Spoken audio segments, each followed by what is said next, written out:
Today I've got a nice little number theory problem to show everyone. And so our goal is to find all natural numbers m and n satisfying the following equation, which looks like a polynomial on the left-hand side and an exponential on the right-hand side. So we've got m squared plus 1,232 equals 3 to the n. And we're going to use the following useful fact from elementary number theory, and that is if p is a prime, only certain numbers are perfect squares modulo p. Those numbers are called quadratic residues. And I've actually got a whole playlist on quadratic residues from the last time that I taught number theory.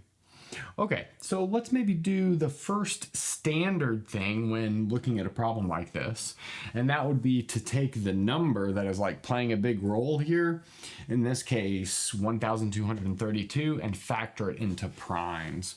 And so if you do that, and I'm going to let you do the arithmetic, you'll get 2 to the 4th power times 7 times 11. Okay, so this 1232 is an important number. Well, this 3 is probably also an important number. And then we're going to look at perfect squares because we've got an m squared over here. So look at the 3 primes we've got over here on the right-hand side. We have 2, 7, and 11.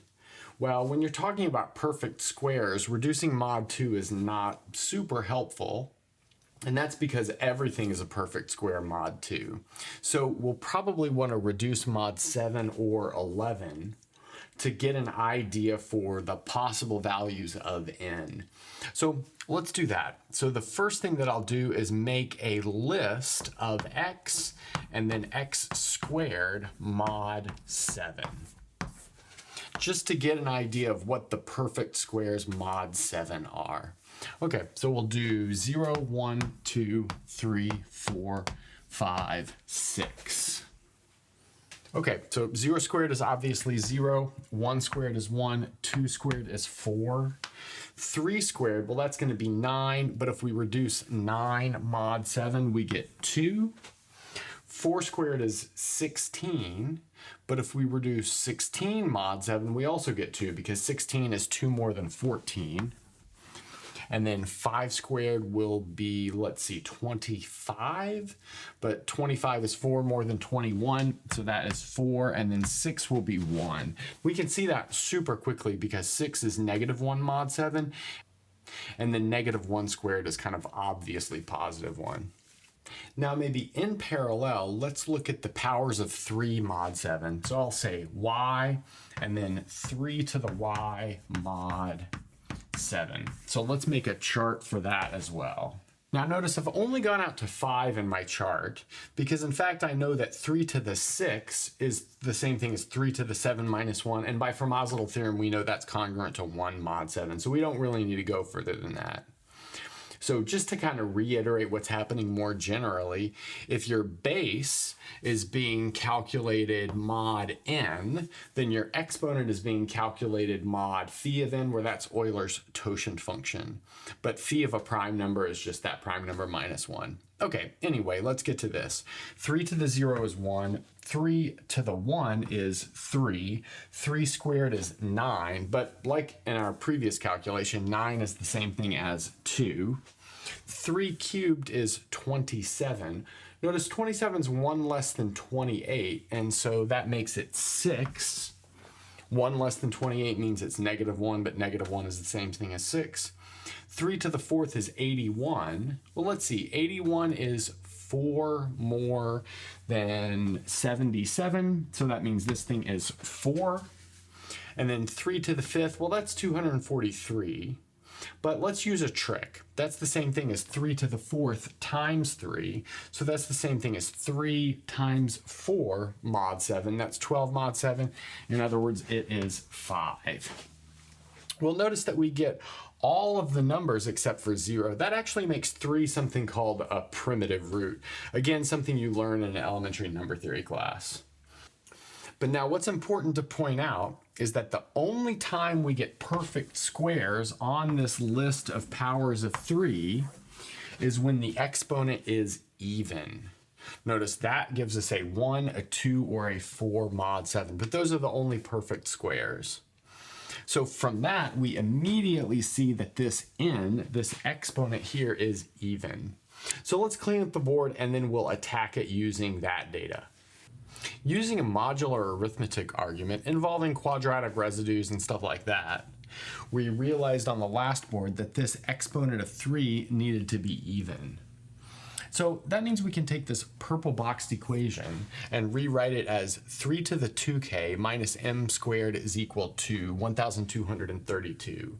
So there I've replaced my n with 2k. Now that we've got it in this form, this is just begging us to factor this left-hand side of the equation using a difference of squares factorization. So that'll be 3 to the k minus m times 3 to the k plus m equals 1232. But everything involved on this left-hand side is a whole number. So that means what we have constructed is a factor pair of this thing over here on the right-hand side, this 1232. But let's recall 1232 was equal to 2 to the 4 times 7 times 11. So the fact that we've got that fourth exponent of 2 along with 2 more primes mean that there are a ton of factor pairs for this 1232. So we've got to think about a trick for paring it down.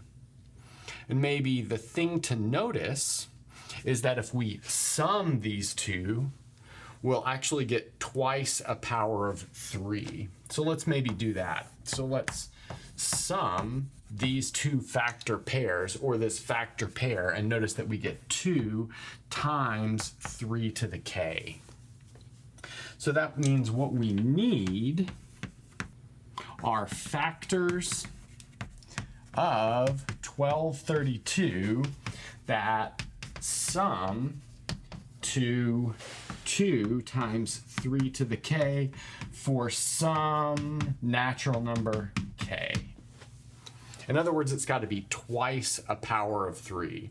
So let's just make a list of all of the numbers that are twice a power of 3. So we've got 6, that's going to be 2 times 3 to the first. We've got 18, that's 2 times 3 squared. We've got 54, that's 2 times 27, which is 2 times 3 cubed. We've got 162, which is 2 times 3 to the 4, 2 times 81, and then finally we've got 486, which is 2 times 3 to the 5. Now immediately I want to notice that these first two are too small. And I think that's pretty clear by the fact that we've got a bunch of factors over here, and one of them is 7 and one of them is 11.